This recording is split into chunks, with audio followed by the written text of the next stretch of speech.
Good morning and welcome to Living Well with Robin Stoloff, empowering you to live a healthier life. So if you haven't done it already, it's time to set your clocks back 1 hour. Remember, spring forward, fall back. It's the end of daylight saving time, and that's daylight saving without the S. I've been saying it wrong all these years. Whatever we call it, there have been initiatives in Congress to make daylight saving time permanent. Unfortunately, those efforts have stalled, and I think many of us would love to see that happen. While we do gain an hour of sleep, changing the clocks can really mess with our health. Initially, it can affect our sleeping pattern, but to many of us, including myself, the worst part of ending daylight savings is that the days get a whole lot shorter. We all know what it's like. Cold and blustery winter days are enough to deal with, but add to that darkness starting at 4:30 and it can be really tough to handle. Shorter days and lack of sunlight can affect our mood, our energy, and our concentration. While some of us feel mild effects of lack of sunlight, others experience serious seasonal affective disorder or SAD. We've got more about dealing with the time change and seasonal affective disorder on our website at WFPG.com, on the health page of our app, or on our Facebook page. Living Well on Light 96.9.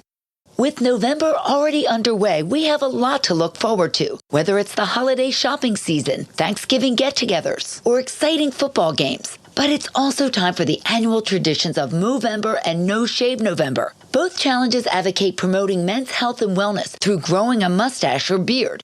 In recent years, the trend of No Shave November has exploded in popularity and has even been represented by many sports franchises.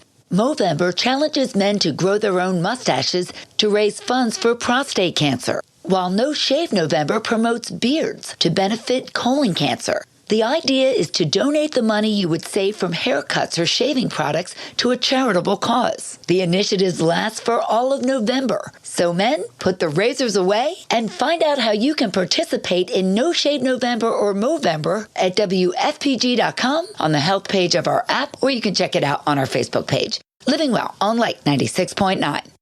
Imagine needing open heart surgery at the age of 42. That's what my guest now experienced, and she's here to share her story. Welcome to Boots Knighton, host of the new podcast, The Heart Chamber. Boots, this happened a few years ago, and now you're trying to help others who've gone through a similar experience. Tell us your story.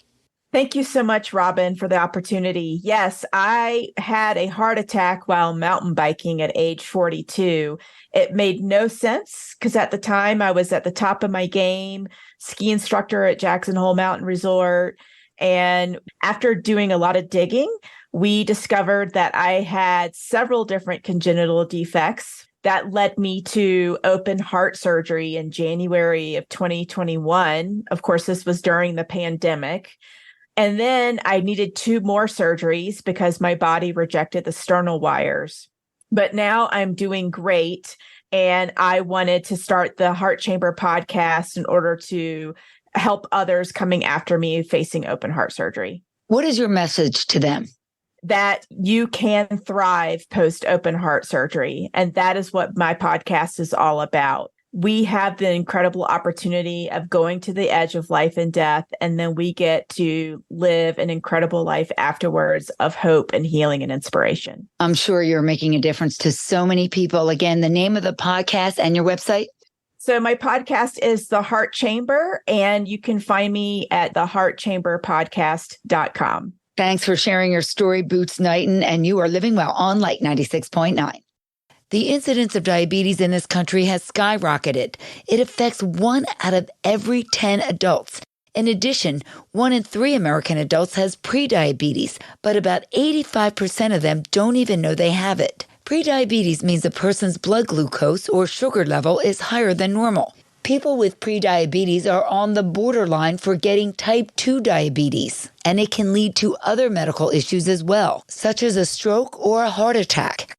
During this Diabetes Awareness Month, it's important for all of us, especially those at an increased risk, to take steps to reduce our risk of diabetes, such as getting physical activity and eating healthier. Here's some good news. According to the CDC-led National Diabetes Prevention Program, losing a small amount of weight is the #1 way to keep prediabetes under control.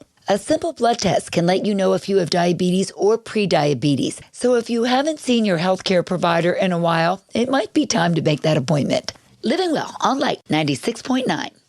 We all know what it's like. We just have to have that piece of chocolate, or maybe it's salty chips, or you're just feeling like a burger or Mexican for dinner.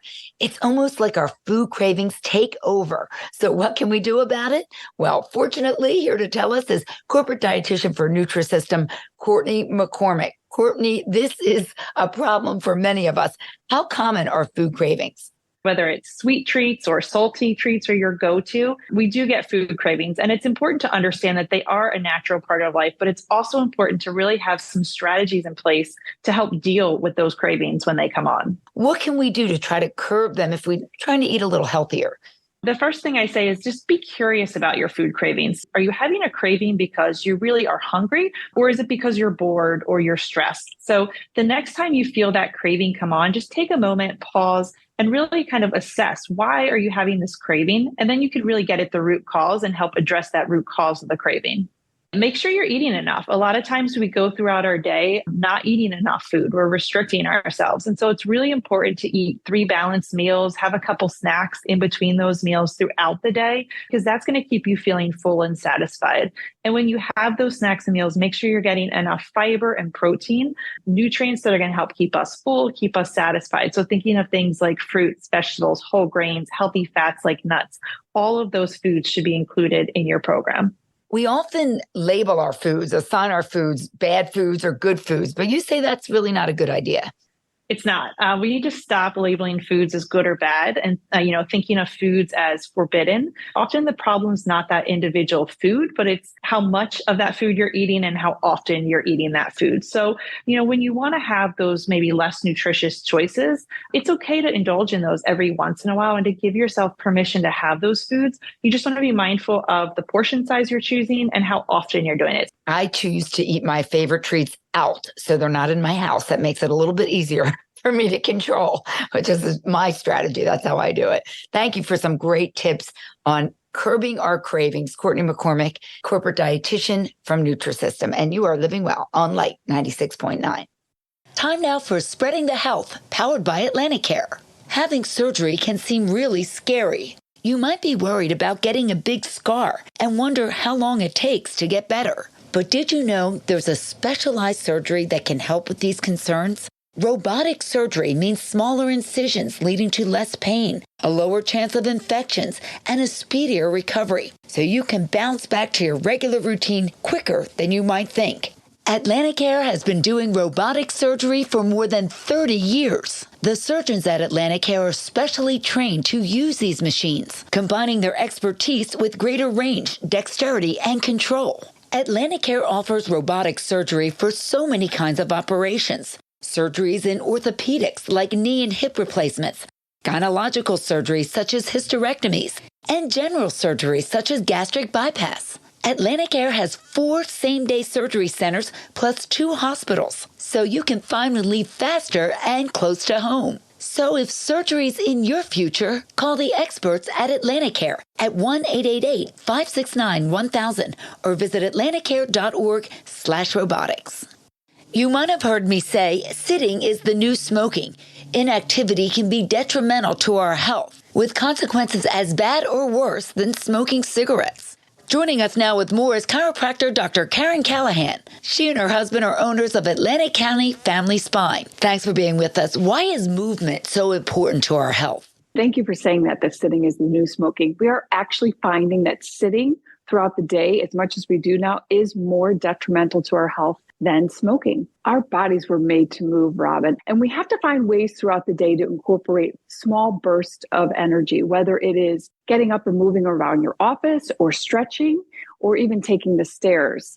Simple things like parking a little further from where you're going in to go shopping are adding those extra steps into your day so that you can increase your levels of activity. What about when people say, my knees hurt, my back hurts? They aren't inclined to move their body because of that.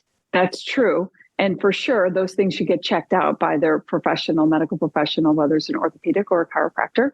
but they should be working towards increasing motion, whether it is while they're seated. There's chair yoga. They certainly can swim, which is great for all of those things that you mentioned, whether they have neck pain or knee pain or lower back pain. They can certainly swim during those things. Finding the activity that works for you, which allows you still to increase moving those joints. And when you do that more frequently, you decrease your risk for musculoskeletal issues. Absolutely. Sometimes when you sit too long, it actually can make the problem worse. So just try to find a way to move your body, find what works for you. And of course, don't forget to stretch. And where can we connect with you, Karen?